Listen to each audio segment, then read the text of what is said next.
Again, welcome. As Amber said, on behalf of the committee and the executive board, thank you for taking the time from schools and jobs and other activities that you might normally be involved in. Thank you for coming, and thank you for joining us this evening. Because we have a lot of first-timers this year, I'm going to cover a little bit real quick about what the Preble lecture is about. Admiral George Henry Preble is who the lecture is named after. And the lecture is delivered during each NAVA annual meeting by an accomplished scholar providing a public forum for a wide range of topics. For those of you that have come to the Preble lecture or have seen the ones that we post on YouTube, you know that that's exactly the case, wide range of subjects. But usually things that are important to the discipline of vexillology. And George Henry Preble, who died in 1885, was an American naval officer and writer, notable for his history of the flag of the United States and for taking the first photograph of the Fort McHenry flag that the Star Spangled Banner inspired our national anthem. Like our Preble lecturer this evening, the Admiral was also a published author, penning in 1872 what many consider the first comprehensive history of the flag of the United States of America, entitled Our Flag, Origin and Progress. Our Flag, Origin and Progress of the Flag of the United States of America, with an introductory account of the symbols, standards, banners, and flags of ancient and modern nations. I took a look earlier this week, and if you try to get an original of that work, plan to spend many coins of the realm. Pick one up. Moving on to our presenter this evening.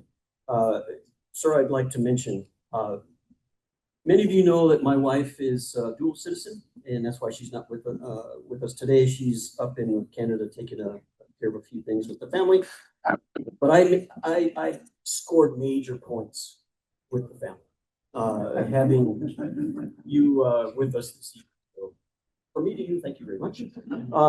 But from NAVA, we very much appreciate you coming and spending time to present to us this evening.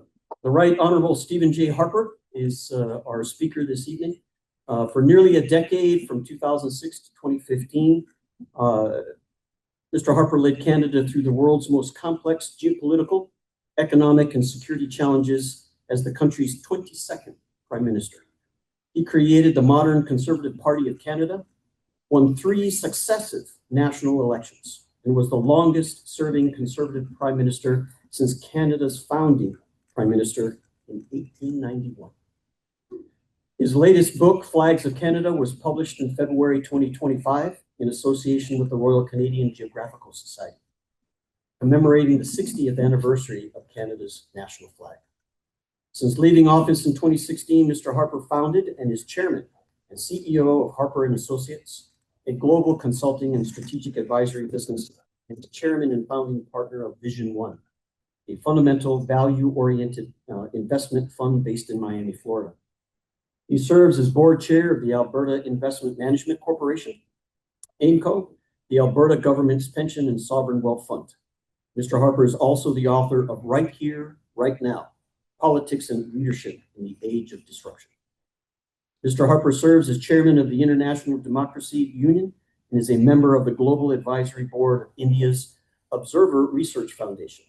He holds bachelor's and master's degrees in economics from the University of Calgary, was awarded an honorary Doctor of Philosophy from Tel Aviv University, and received an honorary degree, from the Jerusalem College of Technology. He is a companion of the Order of Canada, a member of the King's Privy Council for Canada, and is the recipient of the Alberta Order of Excellence, plus numerous international recognitions, including the Order of Liberty, Ukraine's highest civilian honor.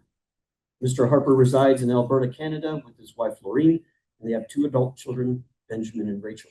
Ladies and gentlemen, our speaker this evening, Mr. Harper. Thank you. Well, thank you very much, Stan, for that very kind introduction. I'm delighted to be joining you here at NAVA for the very first time, and I'm also very honored to be asked to deliver this Preble lecture. How honored am I? Well, normally I charge a fair amount of money to deliver a speech, and on this occasion, I am paying you to be here. So I'm clearly very honored. I will just say before I get started, I'm going to learn how to work all this stuff. So if I fail to keep up with my own text in terms of the illustrations, yell at me and I'll keep them going.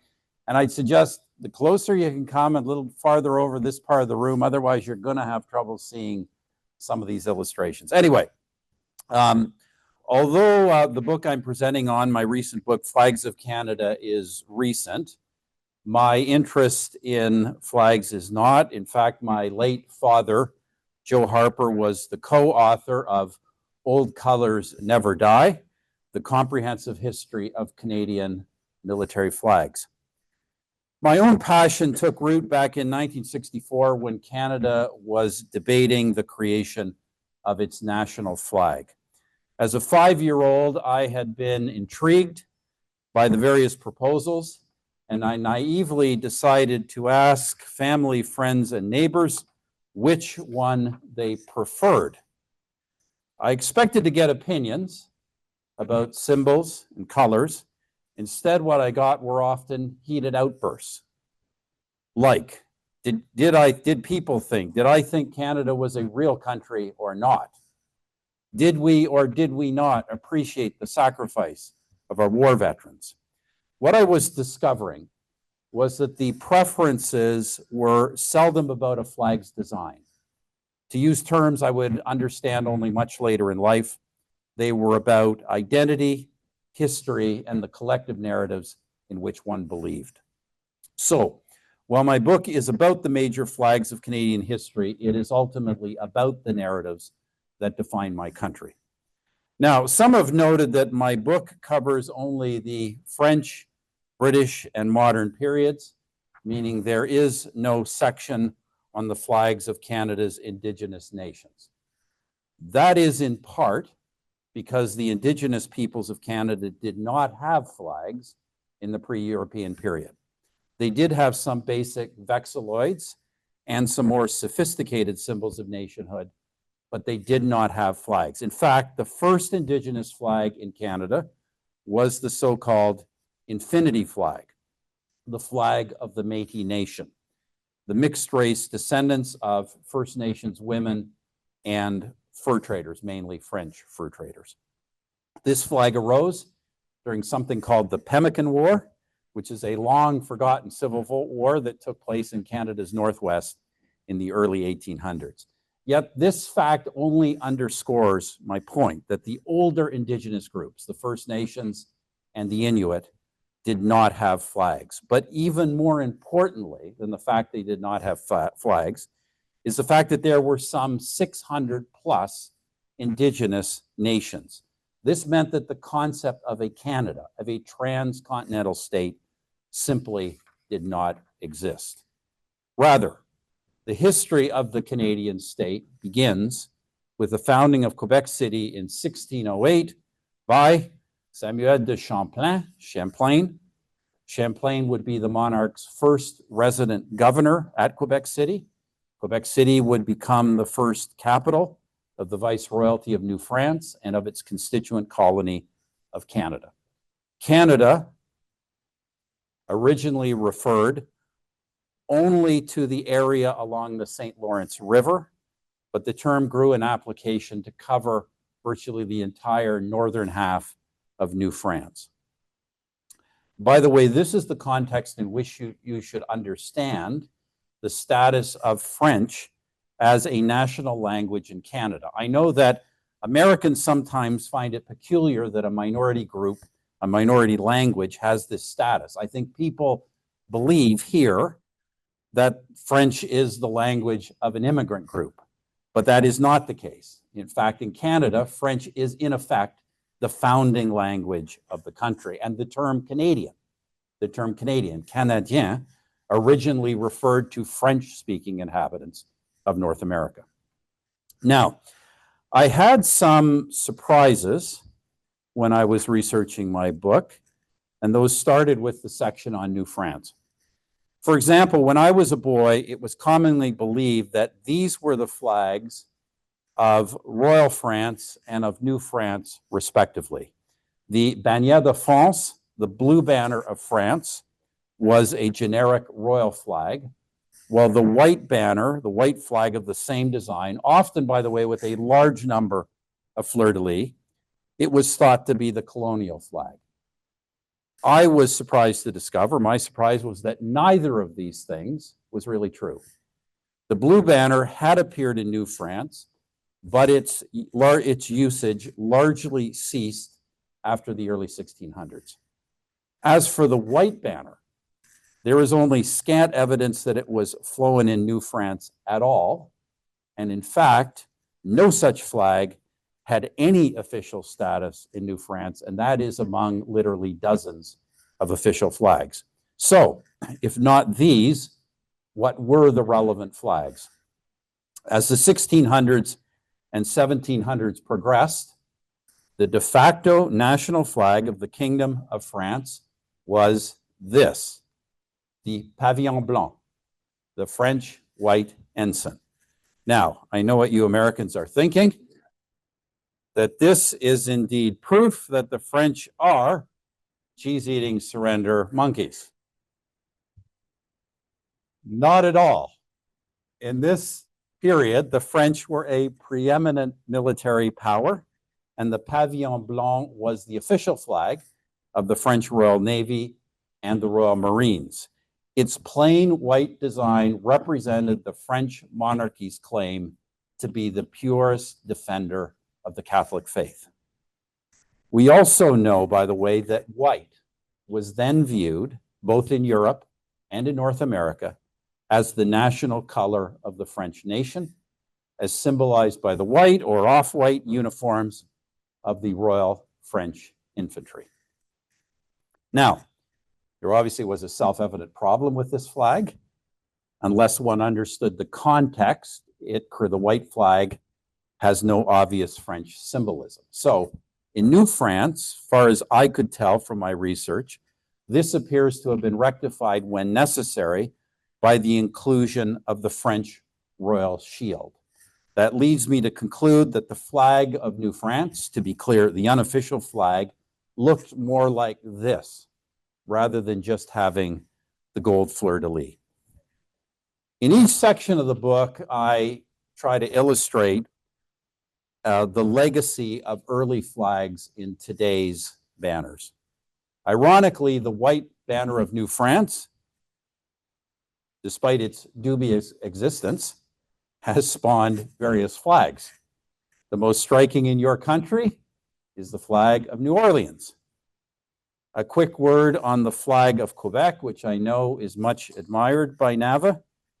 One would think that it is obviously derived from something called the Pavillon Bleu, the flag of the French merchant marine during the colonial period.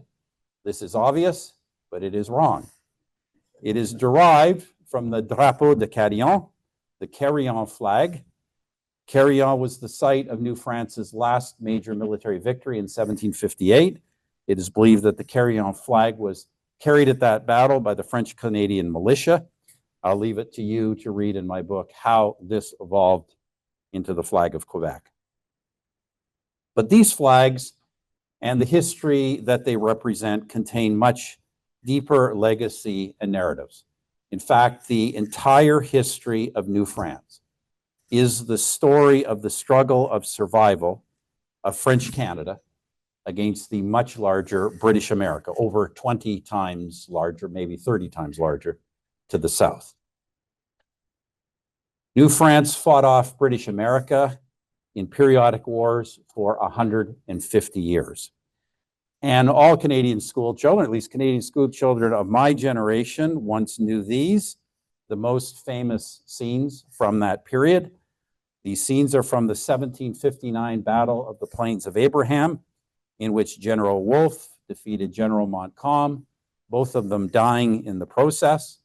But the British did manage to capture Quebec City, leading inevitably to the fall of New France. And so, by the Treaty of Paris of 1763, the entire eastern half of North America, from Florida to the Arctic, became undisputed British territory.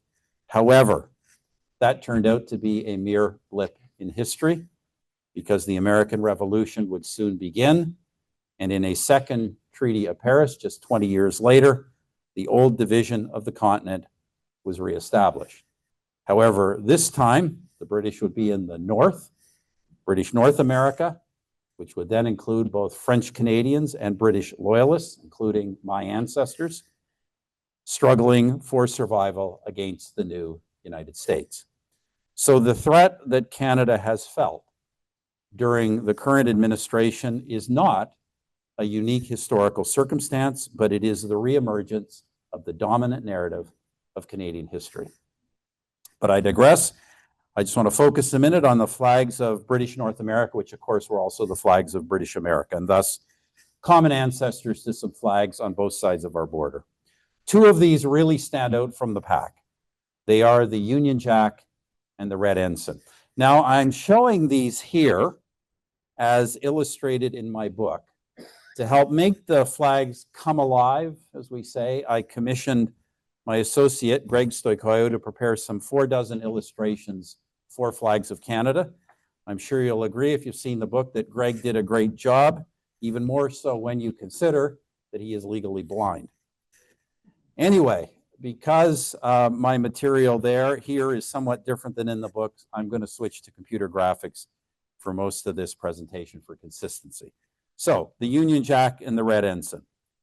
The first was, like the blue banner of New France, the first was a generic royal flag that came to represent the nation, the British nation. However, until the late 1800s, its use was highly prescribed, being largely restricted to British governmental institutions. The more accessible flag for ordinary British Americans was the Red Ensign, which was the flag of the Merchant Marine, and whose use on land was relatively unrestricted. It was a natural choice for British subjects in North America, as red was the principal national color, symbolized once again by the uniforms of the infantry, the famous or infamous, depending on your national perspective, redcoats. In truth, of course, there are not that many descendants of British flags in the United States. But there is one very big one. This was a surprise to me. I'm sure most NAVA members here in America already knew this. I speak, of course, of the Continental Colors or Grand Union flag. In 1775, somebody in George Washington's rebel forces sewed 6 white stripes onto a red ensign, making 13 stripes and creating the forerunner of your national flag. In Canada, as we shall see, the red ensign was even more significant. In fact, the very first flag specifically for Canada was the red ensign of the Hudson's Bay Company, the British fur trading empire that governed Western and Northern Canada for 200 years. And by the way, which just ceased operations this year, 350 years old. British legacy flags, in fact, isn't just the red ensign. British legacy flags dominate much Canadian vexillology to this day. Take the flags of our 13 provinces and territories. You will see that 10 have clear British design elements. Another set of British legacy flags that deserve some attention are those that reflect the long-standing affiliation of Canada's Indigenous peoples to the Crown. Here are 2. The red ensign is the flag of the Tsuut'ina First Nation, whose reserve is just a few hundred yards from my door in southern Alberta. This modified sky blue ensign on the right is the flag of the Kainai First Nation, the Blood tribe, also of southern Alberta, and of which I am an honorary chief. Now, the widespread presence of British symbols in Canadian vexillology reflects the very different evolution of Canada from the United States. Your country became independent at a moment in history. By contrast, Canada evolved from a series of British colonies and claims by a very long process. It evolved from that into a united sovereign country through a very long process.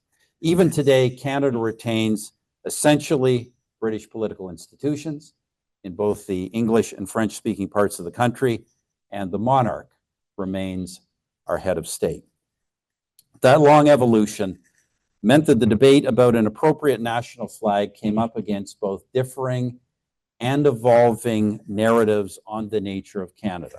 I'm going to review those debates. They were effectively 4 periods of national debate in some detail. In each period, what's necessary to pay attention to is the country's relationship to both the United Kingdom and the United States, as well as conflicting perspectives within Canada itself.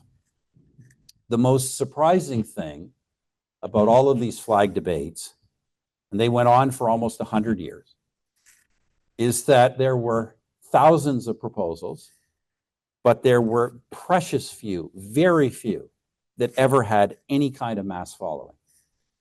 Now, the first Canadian flag debate had its genesis in the Confederation, our Confederation of 1867. The Confederation established the Dominion of Canada, that is the national government, and the institutions of federalism. The backdrop to Confederation was the rising fear in all parts of British North America at the growing power of the Union Army in the later stages of your Civil War. These fears reached an apex in 1866, the year before Confederation. In that year, the United States did 2 things. First, it canceled the free trade agreement it had with Canada. Canadians don't know there was free trade in that period. And the second was the United States declared its desire to annex the country. I don't know if these things sound at all familiar.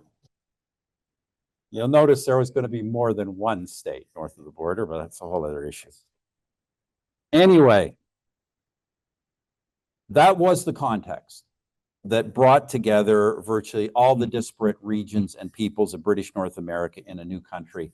And within 6 years, the Dominion of Canada encompassed all of British North America except Newfoundland. And it is the political arrangement that remains in place to this day. The indispensable individual in the creation of this new country was our first Prime Minister, John A. Macdonald. Macdonald was an advocate of an autonomous Canada within the British Empire. And his preference for a national flag reflected that perspective. Of course, it was a red ensign, to which Macdonald added our first coat of arms. That coat of arms was simply the quartering of the shields of the 4 founding provinces. Macdonald promoted this flag by flying it from the new Parliament buildings in Ottawa, and it was used widely. Macdonald would be Prime Minister for the better part of a quarter of a century, and in 1892, the year after his death, the British Admiralty finally made his Canadian red ensign the official flag of the Canadian Merchant Marine.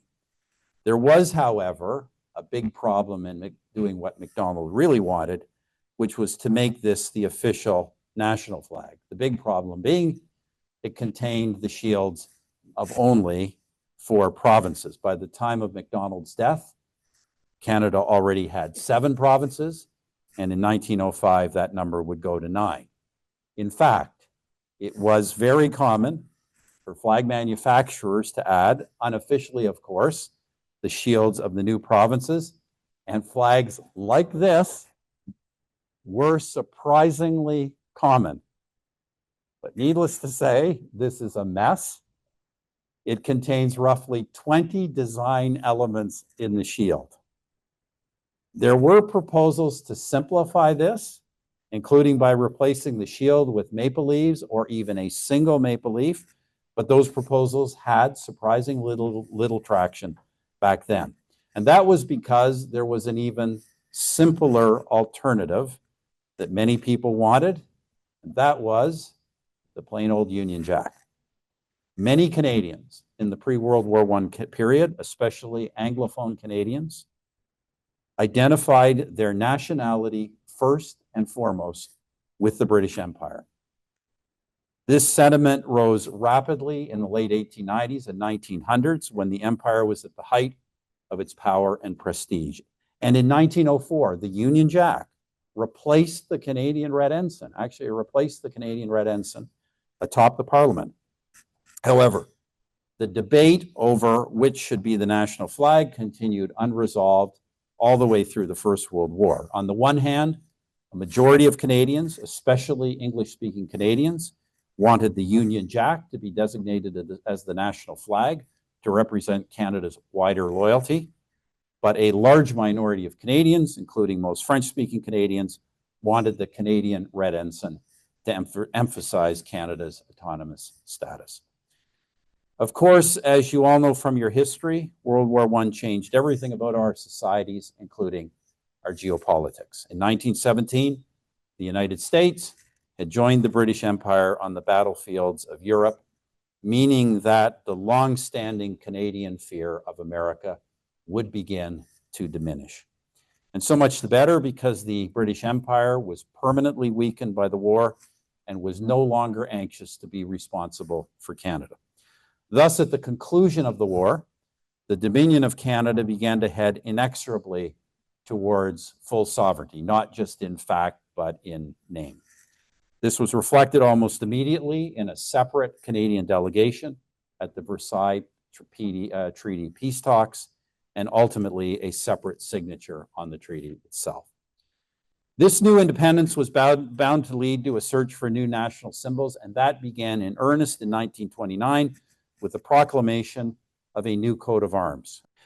In its shield, you will see that the patchwork of provincial arms was replaced by the royal shields of England, Scotland, Ireland, and France, along with the new royal mark of Canada, the 3 conjoined maple leaves. I want to say a quick word about this new coat of arms. You will notice that the mantling of the coat of arms is in red and white, because these were designated, or presumably designated, as the national colors of Canada.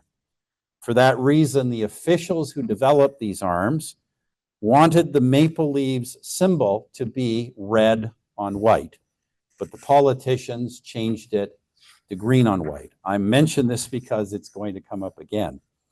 In any case, this is the scene for the second flag debate. It began with the government of the new Prime Minister, Mackenzie King, our 10th and longest serving Prime Minister. He began it by placing the new coat of arms on the Canadian red ensign. King also designated the Canadian red ensign as the flag to represent the government outside the country, thus effectively giving it co-equal status with the Union Jack. However, King wanted to go even further, and in 1925, a committee of officials was quietly created to develop a more distinctive flag for Canada. However, when this became public knowledge, all hell broke loose. Supporters of both the Canadian red ensign and the Union Jack attacked the government, especially for its secrecy. King was in a precarious parliamentary position, so he dissolved the committee, and he promised that the issue, if it were ever raised again, would go to Parliament first. And in Parliament, in the press, and in various public fora, the flag debate continued off and on during the 1920s and the 1930s, and it generated literally hundreds of popular proposals for the first time. But then something really interesting happened. In 1939, as Canadian troops were preparing to go overseas for World War II, the King government revealed that they would fight under a new flag, the Canadian battle flag.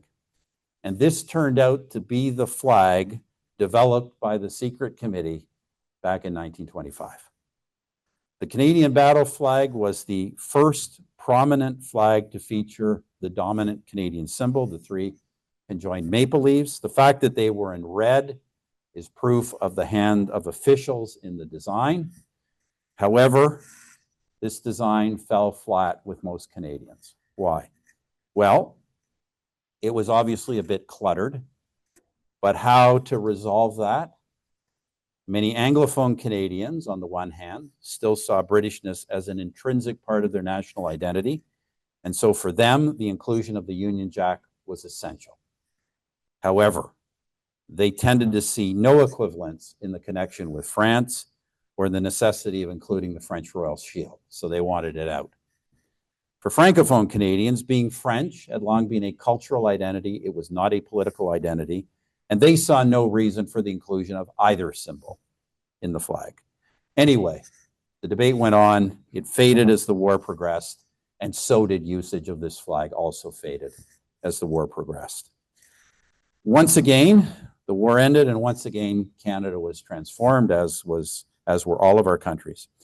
In fact, the single most unappreciated transformation in Canadian history occurred during the war. This is unappreciated by Canadians themselves, just for information.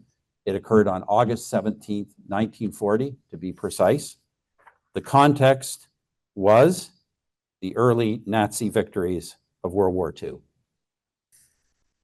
By that time, the Royal Canadian Air Force was playing a major role in the Battle of Britain as the United Kingdom was fighting for survival. However, what this effectively meant was that the British could no longer defend Canada. And if Britain fell, there was a very real possibility that the Germans would target our country next, beginning with a U-boat assault. Canada had no confidence that it could resist Nazi Germany alone. And your government, although officially still neutral in the conflict, soon realized that an attack on Canada would present indeed a clear and present danger to the United States. Thus, in upstate New York, Prime Minister Mackenzie King met with President Franklin Roosevelt, and they concluded the Ogdensburg Agreement. It is a mutual defense pact. In other words, at that exact moment in history, Canada had switched its principal strategic alliance in the world, an alliance that was 200 years old, from Britain to America. As for the impact of the war on vexillology, it led to the third flag debate. By the end of the war, the Canadian Red Ensign had eclipsed the Union Jack, the Canadian battle flag, and all other service ensigns as the principal flag of Canadian nationhood in the eyes of most Canadians. Therefore, just as the war was ending, Mackenzie King's government declared that the Canadian Red Ensign would represent Canada at all places, from the new Parliament buildings to the new United Nations. And I've circled there where you can see it as a founding member. In fact, the government declared that the Canadian Red Ensign would serve as the unofficial flag, quote, until such time as action is taken by Parliament for the formal adoption of a national flag. And Mackenzie King still wanted that official national flag, so this time he launched a parliamentary committee on the matter, but he already knew what he wanted, and he steered the committee from behind the curtains. He steered them towards his choice, and that choice was a Canadian Red Ensign with a single gold maple leaf. In Parliament, King got very close to creating a consensus, but it turned out that in the wider Canadian society, the divisions of opinions of the 1920s and 1930s had actually deepened. The Quebec legislature declared that the inclusion of a, quote, colonial symbol on the flag, that is the Union Jack, would be unacceptable. And a grassroots campaign emerged, starting in Quebec, but all across the country, among many other Canadians as well, for a purely Canadian design. And that design was the proposal of the National Flag League. In fact, almost half of submissions to the parliamentary committee favored this option. Now, just a few words about this design. The background colors are red and white. But why are they red and white? Well, you could say they are because red and white are the national colors. But why are red and white the national colors? There was never an official explanation given for that, but the National Flag League articulated one. It said red and white are our national colors because they are the historical national colors of the British and French, respectively. Once you hear that explanation, it's actually obvious. And it is hinted at in various places, but the truth is that precious few Canadians, unless they've read my book, are aware of this today. To these colors, the National Flag League added the single green maple leaf to symbolize the land. In any case, by 1946, the debate between these two options was beginning to seriously polarize, and Prime Minister King, the very cautious man that he was, decided not to proceed. So that brings us to our final flag debate, which I debate from the arrival in office of our 13th Prime Minister, John Diefenbaker, in 1957. One of the first things Diefenbaker's government did was to modernize Canada's coat of arms, which was, of course, promptly placed on the Canadian red ensign. As you can see, the maple leaves were finally changed to red. Diefenbaker was a lifelong advocate of the Canadian red ensign. And like many Anglophones who had come of age during the wars, during the World Wars, he believed strongly in Canadian nationhood, but he also believed that that nationhood had been largely shaped by British institutions and traditions. On this, he was passionate. Unfortunately for Diefenbaker and other traditionalists, the country was changing in profound ways. This was the late 1950s, soon to be the 1960s. And those of us who were alive then, which is a few of us, Steve, correct? A few of us, remember the generational transformations that took place. Now, I won't get into all that, except as to how it is relevant to the flag debate. In the 1960s, what was changing was that Canada's sense of intimate connection to the United Kingdom was fading. The empire was gone, the traditional alliance had been replaced, and for people like me, a seventh generation North American, born after the war, my political identity was purely Canadian, not British. In contrast, Canada was growing ever more militarily, economically, and socially integrated with the United States. Now, I have to tell you, there were still people of my grandparents' generation who I can remember telling us all that eventually the US would try to annex us. We found their views quaint and amusing. But this does not mean that Canadians felt truly secure with the United States. Yes, we felt militarily secure, of course, as never before. However, the size and power of the American economy and society was creating real fears of cultural absorption. With Confederation approaching its 100th anniversary, that contributed greatly in the 1960s to a heightened sense of Canadian nationalism. And among Francophone Canadians, that heightened sense and the insecurities of nationalism were doubly so. They increasingly worried about their absorption into the greater English-speaking reality of North America. The result was the beginnings of the Quebec independence movement, Quebec separatist movement. Enter Lester Pearson as leader of the opposition. Very early on, the growing but different nationalisms of Anglophone and Francophone Canadians had convinced Pearson that Canada simply had to adopt a distinctive national flag. And when he became Prime Minister in 1963, in a very divided Parliament, he made getting a national flag a top priority, In fact, it took almost the entire year of 1964 in Parliament. Rather than review the debate that followed, what I want to show in more detail than I showed in my book is how the final design for Canada's flag took place over the next 2 years. First, the previously distinctive Canadian flag proposals, the Canadian battle flag and the National Flag League design, these had not entirely gone away, but they had changed.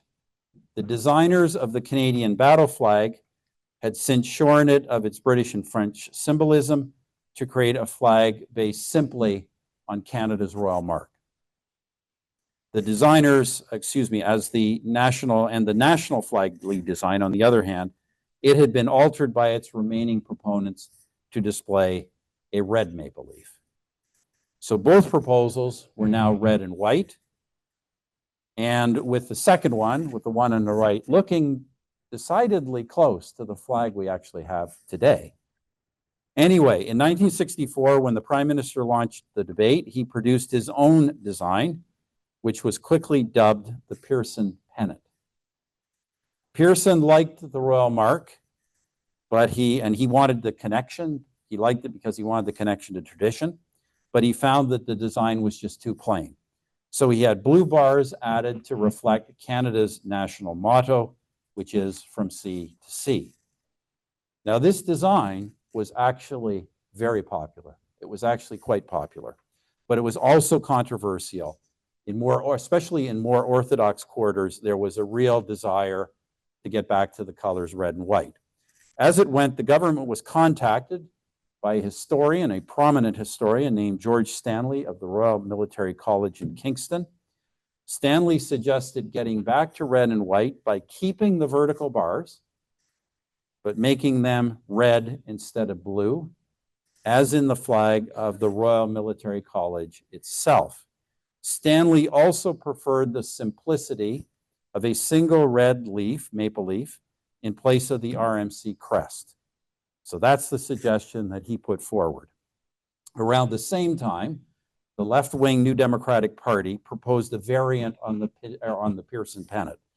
It liked the design by a fellow named George Bist, a graphic artist and military veteran, which that design also had blue bars, but a single red maple leaf, this one.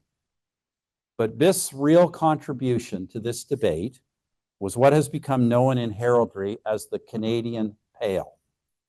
Bist made the center vertical bar twice the width of the sidebars. So the bars are now 1/4, 1/2, and 1/4, rather than 1/3, 1/3, 1/3, as had previously marked almost all flags of this nature. And thus, making the middle bar a perfect square, a flag becomes much better proportioned when a symbol is added. This innovation is probably, you think of it now, it's just obvious, but it's probably the most underappreciated aspect of Canada's flag, and it has been frequently copied ever since. Anyway, Pearson's point man on the parliamentary committee was a member of parliament named John Matheson, and he was never happy with Pearson's blue bars. So Matheson then saw an opportunity to build a consensus. So he grafted Bist's pale onto Stanley's suggestion, and this was the flag that came out of the committee and was passed by Parliament in 1964. However, this was not the final step. The government then had an army of designers and experts create the final specifications for the flag. In the process, another graphic artist and military veteran, Jacques Saint-Cyr, designed the final version of the maple leaf, one bigger, larger, and simpler, in order that it would stand out better at a distance. And so the final version of the new national flag was created, and this was the flag that became Canada's first official national flag on February 15th, 1965. There we are. However, at the time, there was really only one hand clapping, is the truth. The flag debate did not end in that promising a manner. A modest crowd gathered on Parliament Hill to witness the Canadian red ensign come up and come down and the maple leaf go up. John Diefenbaker sat with a look of defiance and tears in his eyes. Although most Anglophone Canadians supported the idea of a new flag, this particular choice had been very few people's first preference, and a large minority, especially war veterans, had wanted the Canadian red ensign. While Francophone Canadians preferred any new flag, most of them were focused on the debate about the future of Quebec, and they were largely indifferent to the choice. This is interesting because one of the central arguments of the proponents of the new flag was that it was necessary to have a truly Canadian flag, as they called it. It was needed to save the country from the Quebec separatist movement. However, for the next 30 years, there was, in fact, a gradual rise in support for Quebec sovereignty, which came within 1% of victory in the referendum of 1995. On the other hand, the maple leaf flag did grow quickly in acceptance among Federalists across Canada. However, I put it to you that part of the reason for that was despite Pearson, his government announced that it would retain a secondary national flag to signify Canada's ongoing attachment to the Crown and the Commonwealth. However, instead of the Canadian Red Ensign, Pearson picked the Union Jack, which by then was a preference of a very small minority, even among traditionalists. Why did Pearson do that? His supporters claim it was to secure the approval of the long-serving Newfoundland Premier Joey Smallwood, because then the Union Jack was actually still the official flag of Newfoundland, but it did feel more like an effort to snub John Diefenbaker and the supporters of the Canadian Red Ensign. Whatever the reason, Pearson's decision led to a campaign to adopt the Canadian Red Ensign as the flag in various provinces, and that is precisely what happened in Ontario and Manitoba, and it did help reconcile those who had lost in the debate. By the way, while the Canadian Red Ensign is not commonly seen today, neither has it completely disappeared. I would compare it to the 48-star US flag. It's not common, but it's not that rare either. In fact, in the 600-person hamlet I live in Alberta, I have seen the Canadian Red Ensign in at least 3 places. But of course, the maple leaf is far more common. In fact, since January 20th of this year, I think the maple leaf is being flown in more places in Canada than ever before. The deeply embedded narrative of survival that is at the core of Canada, both French and English, for the first 300 years of our existence has been reawakened. On the positive side, it seems to have rekindled Canadian national pride, taken, I think, further steam out of the Quebec separatist movement. But I would say the good part of this is that my book, Flags of Canada, has been published at a highly appropriate time, for which I've been very fortunate, and you've therefore asked me to make this presentation, for which I am grateful. So thank you for your attention. I look forward to your questions.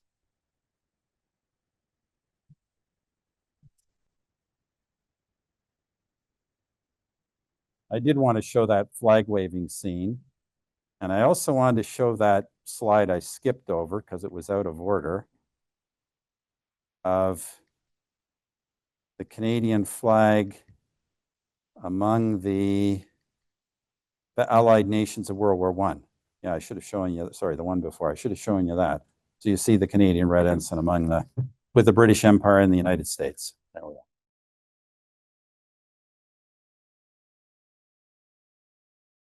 So again, expand upon the history of the Royal Mark.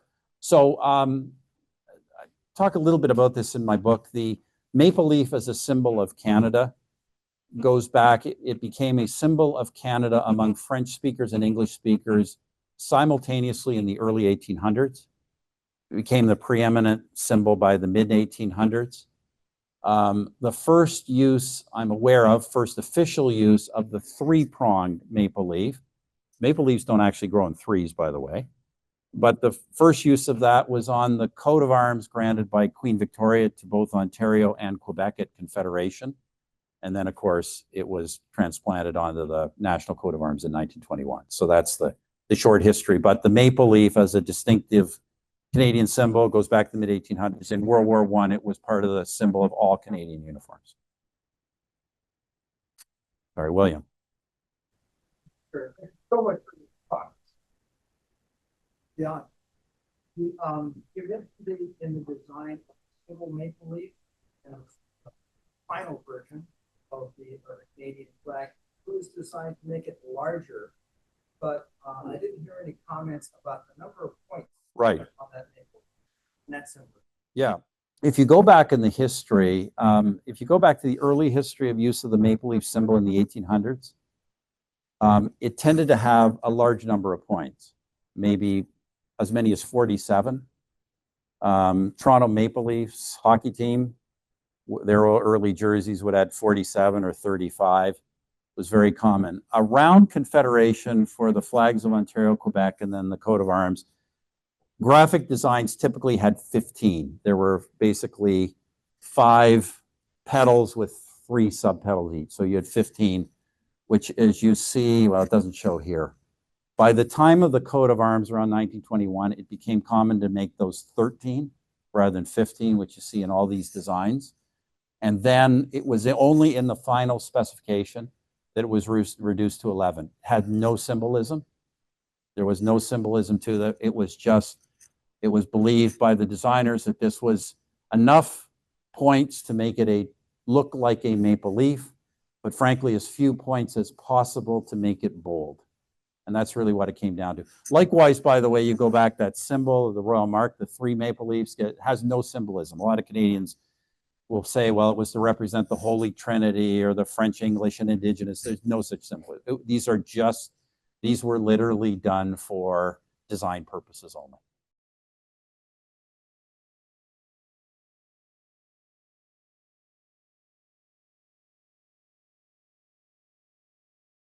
Well, as you know, New Zealand had a big debate. My friend, Prime Minister Kaye, headed that debate when I was there. He was very excited about it. I told him I was not as excited because the first lesson I took from all that was you had to be alive to understand how truly divisive this was. Like literally, friends, neighbors, colleagues were not speaking to each other during this period. Like passions were just incredibly high. I think Canada had a compelling reason to having a new flag, not the least of which was we never had an official flag. So I'm not sure I would really recommend that you have a flag debate unless you have to, especially at the national level. I think the thing to learn from this flag debate, though, as a politician, the most important thing was probably, I'm very safe in saying there were hundreds of designs, but the one that was the most popular by all evidence was this. But why did it not become the flag? Ultimately, because it was the choice of the Prime Minister. If people think the leader is trying to impose his own flag, that will be the one not picked. So, and I think that's part of what happened in New Zealand. There was a sense that the government wanted a certain flag, and so that got rejected. Go ahead, Ed. Fascinating. Canadian, not knowing all of these buildings of blanks for me. Very much. Being a son of a flag maker and growing up during that period from 64 right through, you mentioned about the red ensign still not going, there are still a few that are still flag. Yeah. I recall, I was probably about 8 years old, where we had people would come in crying almost and get rid of that Pearson pennant. And they were talking about the maple leaf, not the one that you talked about. And so look, we fought under this flag and so on, and, right. And we had no choice. We had to carry 2 flags at all times. Yeah. And what happened, where it went away, is that the soldiers started to die off. Yeah. The kids kind of bought it for their dad, and then after that, they started to give in the flag. Yeah, Steve said you're asking the question Steve said to expect, which is what happened when this was approved in this flag in 1965. The polling showed that it had a bare plurality of Canadians supported it. More than opponents, but less than 50%. Within a decade, the support was about 80%. So what happened? I think there were various things. I mentioned the fact that the red ensign was adopted in some of the provinces, kind of took the sting out of some of the losers. There was certainly a generational shift that was important. There was also a sense, I think, in which Canadians are not a highly confrontational people, and I think there was a sense to put it all behind us. But I tell you what I think the biggest single reason was. That a large percentage of the people who didn't favor the new flag, it wasn't because they were against that flag, it's because it just wasn't their first choice. They preferred the Pearson pennant or they preferred some other variant, usually the Pearson pennant. And so I think in time, all of those people came to, I think if you look at what I showed you about how it was developed, quite a lot of thought went into it. It's a very well-designed, thought-out flag. And I think in time, people who had wanted a new flag came around to the view that this was a good choice. That was the most important part of it. I will say this, though, now, at least I've seen this since my book came out, while you still will hear people who say, well, we should have stuck with the red ensign. That's actually a pretty rare view. My experience is the people who actually still object to this flag, it's actually the Pearson pennant is the one they usually prefer. That still has some support.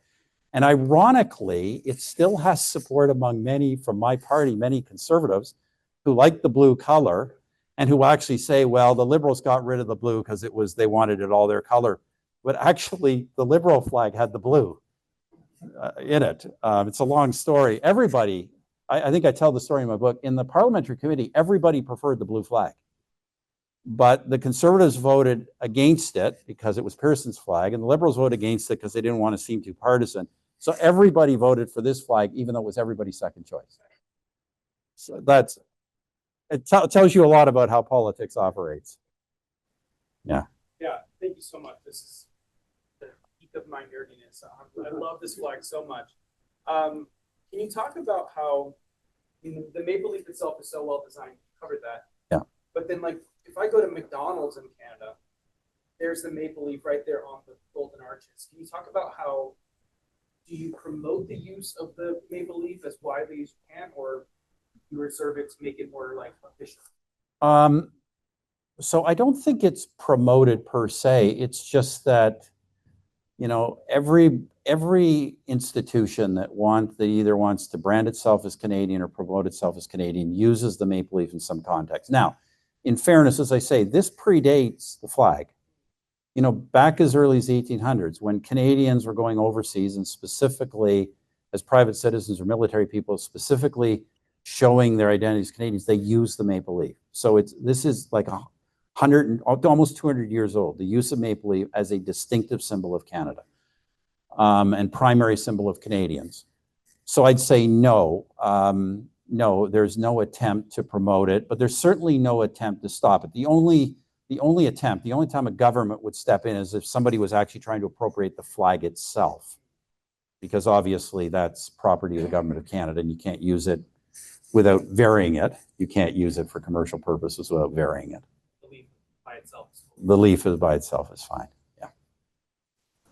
Well, living through the good flag, bad flag era, I always thought this was one of the most recognizable national flags in the world now. Yeah. It's simple, its design is good, it's clean. You guys did a good job. Yeah, look, I agree. As I tried to lay out here, in the end, there were a lot of hands and a lot of thought. By the way, just when I was growing up, nobody has asked me, what did you prefer? Well, I was like 5 years old. What I can tell you is my family preferred the Pearson pennant. That was the flag they wanted. They wanted a new flag. Even though they tend to be conservatives, they thought there should be a truly Canadian flag, but they liked the Pearson pennant. The argument for the Pearson pennant is that the three conjoined maple leaves were the traditional symbol of Canada. But I think it's easy to make an argument in heraldry that your national flag doesn't have to have your national symbol as elaborate as it is on the coat of arms. It can be simpler.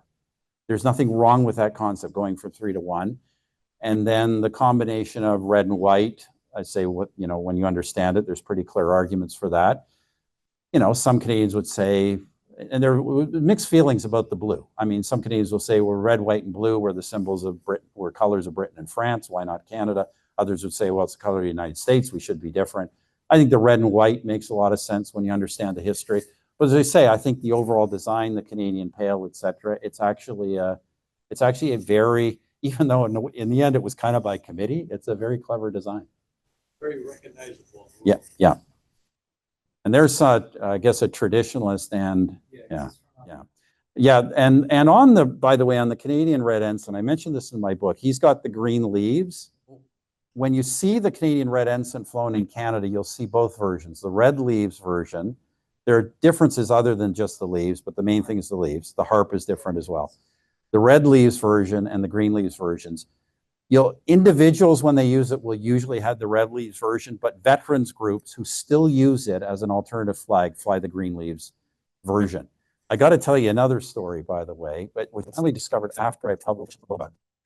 somebody asked me, I forget what the context was, but they asked me about, oh, I know, they asked me, does anyone have the red ensign and the maple leaf flag that went up on that very first day? The one that came down, the red ensign came down, the maple leaf that went up. And I think somewhere people do, but I did a little bit of research and I ended up looking at the film of the flag the day the red ensign was lowered, and it was wrong. The red ensign had the red leaves, but the wrong harp. So it was actually a version, the actual red ensign flying atop Parliament that day was a non-existent version. So was it, well, it was, there were a lot of errors in design. Yeah, sorry, a question. Yeah, good question. So the question was, did the Suez crisis have something to do with changing the national flag? Yes, well, indirectly. Part of the part of the reason Pearson was such an advocate of change is that Pearson, it was actually Lester Pearson when he was Canada's top diplomat, the United Nations. He was actually the one who proposed UN peacekeeping around the Suez crisis. And so Canada spearheaded that, but because Canada had the red ensign, when we actually got our contingent there, the Egyptians said, this looks like you're allies of the British, so we don't want you here. So that had a little bit to do with why he wanted to make a change, but there were deeper reasons than that.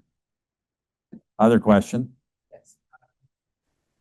Flags for Canada. I found this proposal, and I wanted to see what your opinion was of the 4 members of the Beatles. Yeah, there were a lot of proposals in the 1960s for a new flag, and one with the 4 Beatles was out there. Just a little bit of digression into Canada's closer cultural affinity to Britain. The first time the Beatles were played on North American radio was in Canada, a couple of months before anybody in the United States had heard them. So they were a little better known earlier in Canada. But yeah, I mean, there were hundreds of crazy ideas, including that one. But look, my experience, I can tell you, I'm going back on memory from when I was a 5-year-old and doing my little survey of the neighborhood. There were, of course, hundreds of proposals, actually thousands in that particular debate in the 60s. But the only ones that really had attention of new flags, there was the red ensign and the Union Jack among traditionalists, and it was only the final choice and the Pearson pennant. They were really the only ones that had mass following. Good question. Well, as I say, Pearson's choice was not the one chosen, right? Pearson pennant wasn't chosen. Yeah, there was some political fallout on individuals. John Diefenbaker fought the new flag so ferociously that eventually his own party split in Parliament on the issue, and the government was able to impose it through closure.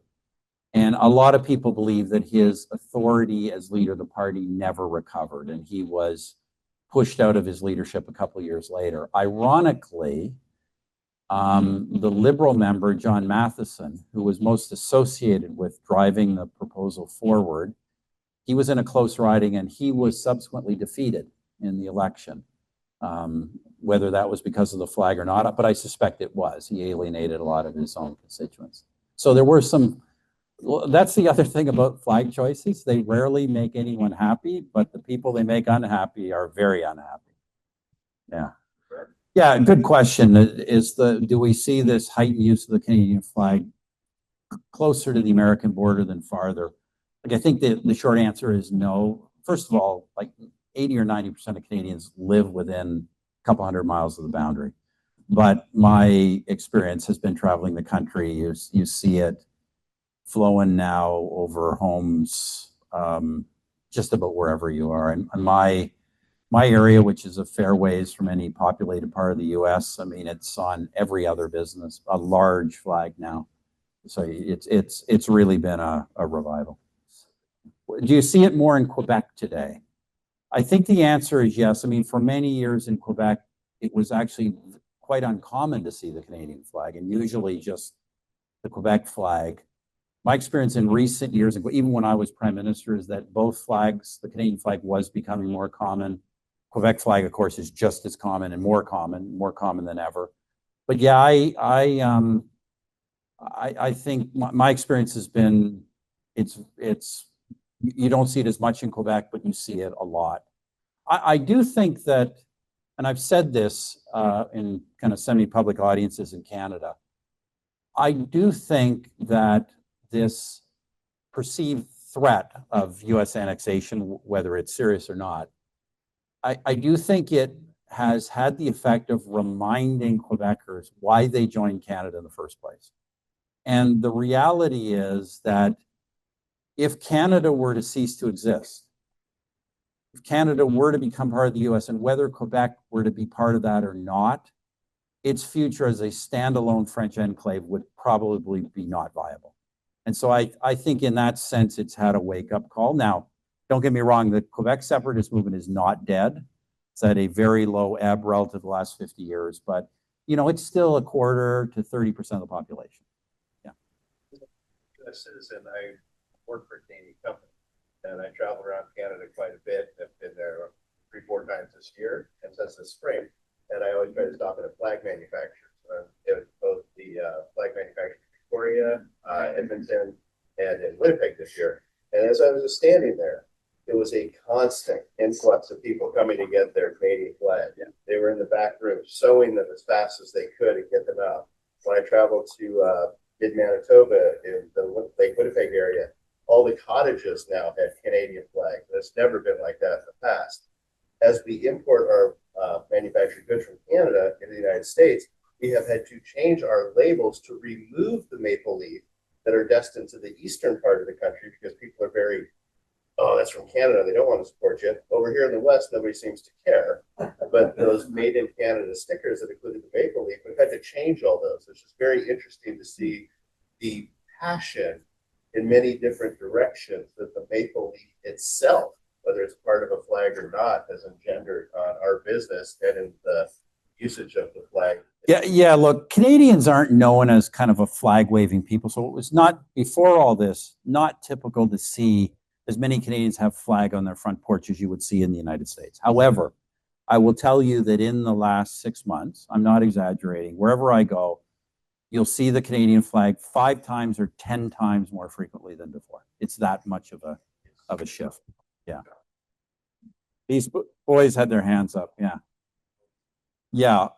So very quickly, only 2 provinces have flags of any long history. They're Nova Scotia, by far the oldest. Flew as early as the 1850s, became the official flag around 1929.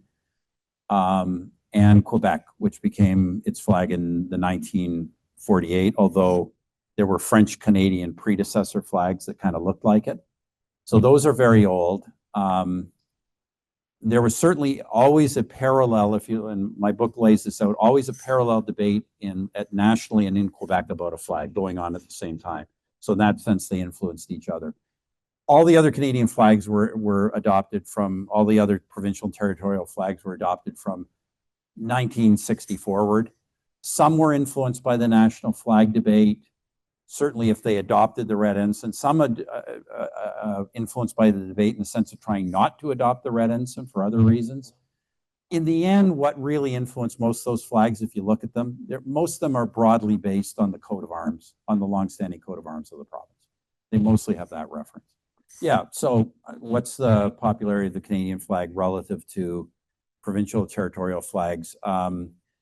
I would say that among most segments of the Canadian population, the national flag is far and away the predominant flag of identity, with the exception of in Quebec, where it's more the provincial flag, but a kind of more of a division. You ask about the North. Look, there are many Indigenous communities. Indigenous communities are very divided. There are some where the Canadian flag is kind of a no-go, and others where it is highly embraced. My experience has been that in the far north among the Inuit, it's very highly embraced among the Inuit. Yeah, it's a good question. This young, what's your name? Thomas is asking me, he's seen a Canadian flag that has, instead of the red bars, has partly red and largely red, but partly blue bars on the side. And I would say this is the only, since this flag was adopted, the only really competing national flag of any kind. It arose in Quebec during the referendum of 1995 as an alternative flag to the idea of that flag, and you still see it flying in Montreal sometimes, the idea of that flag being to better recognize the French element in Canada. I actually address this in my book. The fact is that, of course, this misunderstands that blue is not actually the color of French Canadians, white is. Blue is the color of Quebec, not of French Canadians. So it's, look, it's an interesting flag. It looks kind of a bit like the Pearson pennant, but I don't, and you'll see it flying, but it's not going to replace the national flag anytime soon. Question way at the back.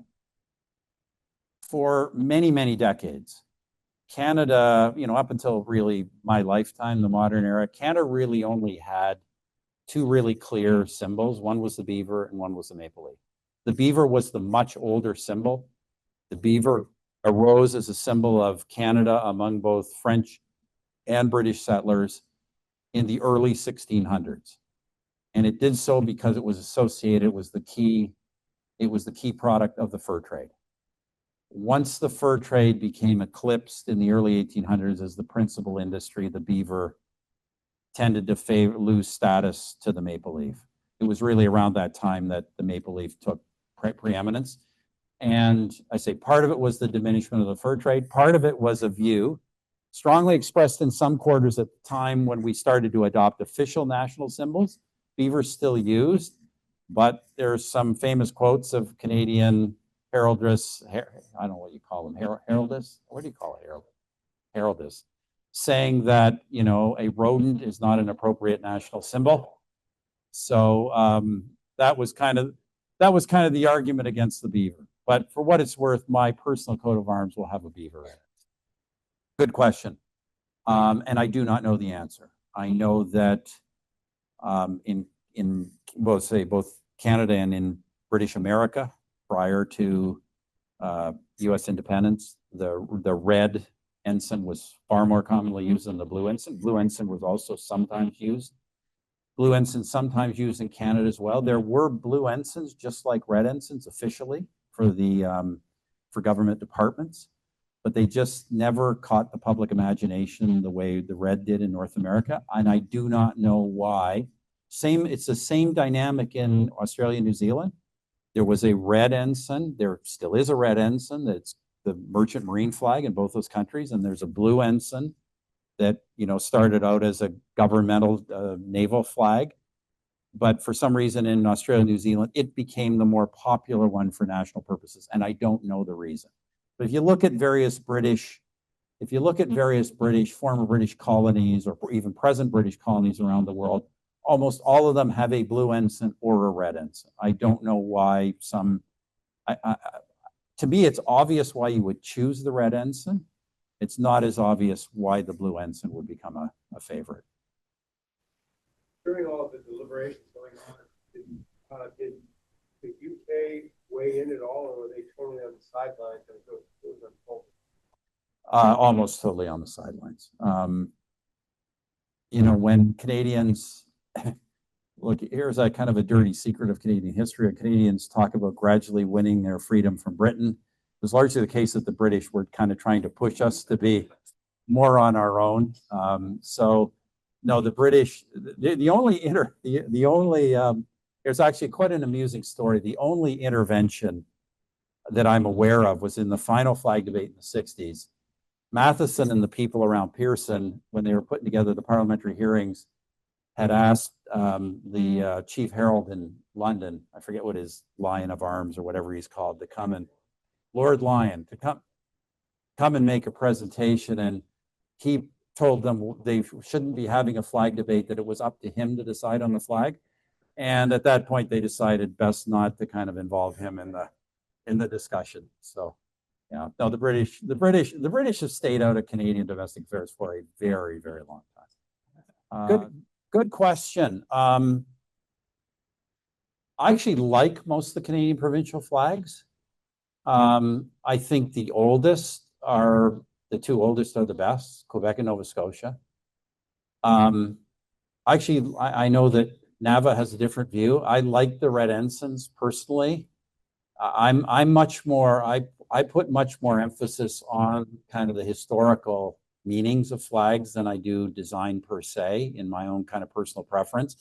And I also think some of the design objections you get around a red ensign are really, well, they're valid at the national level, really don't have any meaning at the provincial level. Like for instance, the flag of Ontario is not going to be confused with some other red ensign because everyone who sees it in Ontario knows it's the flag of Ontario. So I like most of the Canadian provincial flags. Would I make changes to a few? Probably. But I generally prefer them to US state flags.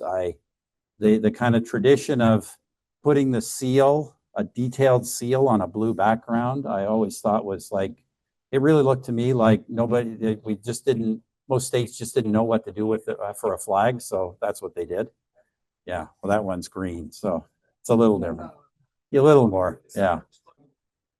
Is British Columbia? No, I don't think so. I think it needs to be part of the problem with the British Columbia flag. First of all, it should be simplified a bit. But I think the other problem with the British Columbia flag is manufacturers often make it 2x1, and it's not designed to be 2x1, and it looks strange 2x1. That's part of the problem. I was saying to Stan earlier, I'm not really a fan of the flag of Newfoundland, but yeah, look, most of the, as I say, compared to their American counterparts, I think we have generally pretty good provincial flags.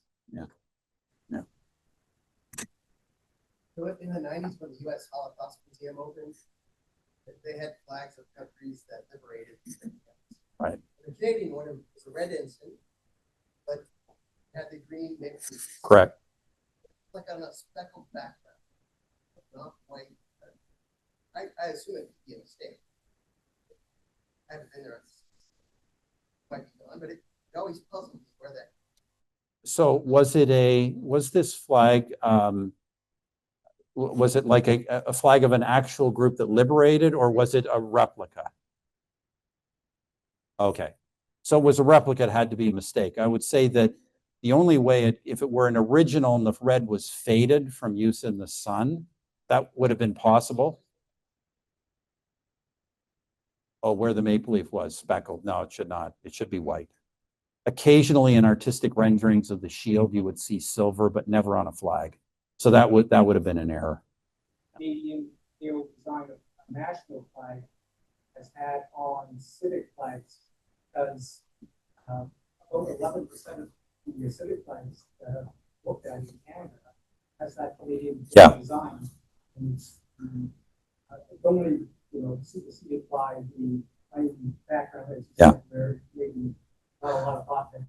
No, look, the Canadian Pale has been hugely influential since it came out. It's determined in Canada, almost all 3-paneled flags since then have adopted the Canadian Pale. And there are a few examples, I'm told, of flags outside Canada. Look, I think what's fascinating about that story is that when you see it, it's just such a well-balanced, natural-looking design. And it's amazing that it wasn't until the 1960s that anyone thought, well, if we're going to put an emblem in the middle, maybe we should reproportion it a bit. Now, when you look at like the flag of Peru or the flag of Mexico, you think, why is it kind of jammed in there like that? Why don't they change it? So, yeah, it's had huge influence. Thank you very much for your presentation. Enjoyed it tremendously. I'm from St. Louis, Missouri, and two of my best friends are Canadian citizens. And when I told them that I would be seeing you for this presentation, my buddy Chris offered up a question of his own. So he wrote, Mr. Prime Minister, you're a hockey historian and a fiscal conservative. Canada, we're a hockey team right now. Line changes you make to get us back in the game. I'm not a general manager in the Cap era. I just say the Edmonton Oilers must re-sign Connor McDavid. I'll keep it to that. We got anybody else? Did I get any flag issues as Prime Minister, no, I did not. I think kind of opening flag debates has been kind of a no-go zone since then. So no, I did not. But just on your comment that you were struck, I guess, as an American, I presume, by the flag. So that goes back to what I said, that I think in 1965, or 64, 65, Canadians were having this massive debate, and were so many Canadians so wrapped up in their specific preference.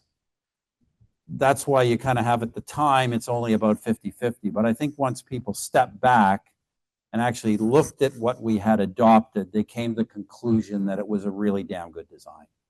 And so that's why I think it has held up so well. Thank you. Just as a quick wrap up, again, thank you for spending time with us. What an incredible opportunity and presentation. So again, thank you very much. Thank you. As a small memento of spending your time with us, we have something here that we'd like to Oh, wonderful. All three flags, the North American part of our association is specifically mentioned as the US and Canada. So we have those flags here, and then we also have NAVA's flag as part of this. Great, thank you. From all of us, thank you Thank very much, sir. Appreciate it. Very much. Thanks a lot.